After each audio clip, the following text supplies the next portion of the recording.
সেকুলারিজমে যারা বিশ্বাসী তাদের একটা স্লোগান হলো যে রাষ্ট্রের কোনো ধর্ম হয় না। রাষ্ট্র কি মানুষ?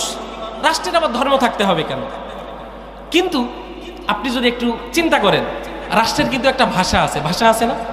রাষ্ট্রের ভাষা, আমাদের রাষ্ট্রের ভাষা কি? বাংলা ভাষা না? তো রাষ্ট্র কি মানুষ? রাষ্ট্র কি কথা বলে?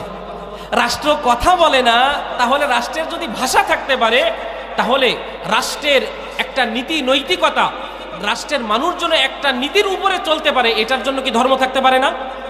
ইসলাম হলো সবচাইতে বড় নৈতিক ধর্ম, যেখান থেকে মানুষ নীতি নৈতিকতা শিখে আদর্শবান হতে পারে। অন্য কোনো ধর্ম, অন্য কোনো মত পথ, কোনো কিছু থেকে এত সুন্দর আদর্শ, এত উত্তম চরিত্র শেখা যায়। একটা দেশের মানুষ সুশৃঙ্খলার জন্য হলেও তো একটা মতবাদে বিশ্বাসী হওয়া উচিত, তাই না? তা সেটা যদি ইসলাম হয়, আপনার এত জ্বলে কেন? আপনি যদি আপনার দেশকে সেকুলারিজমের উপরে প্রতিষ্ঠিত রাখতে পারেন, ওই সেকুলারিজমকে বাদ দিয়ে আল্লাহর উপর অবিচল ঈমান এবং আস্থার উপরে দেশ পরিচালনা করতে হবে, এটার উপরে চালাতে আপনার সমস্যা কোথায়?